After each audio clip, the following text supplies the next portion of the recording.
তার অভিমান ভাঙানোর জন্য কেউ ব্যাকুল হয়ে থাকুক, তার অভিমান ভাঙানোর জন্য সত্যি সত্যি কেউ ব্যাকুল হয়ে থাকুক।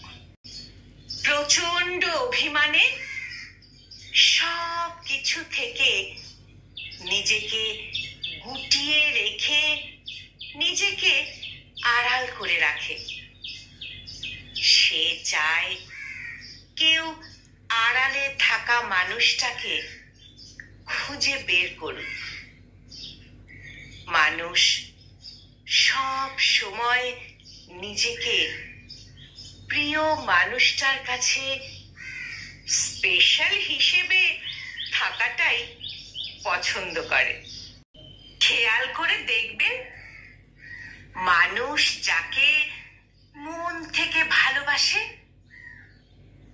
তার প্রতি অভিমান করে, যাকে ভালোবাসে না তার সাথে অভিমান করার কোনো প্রশ্নই আসে না।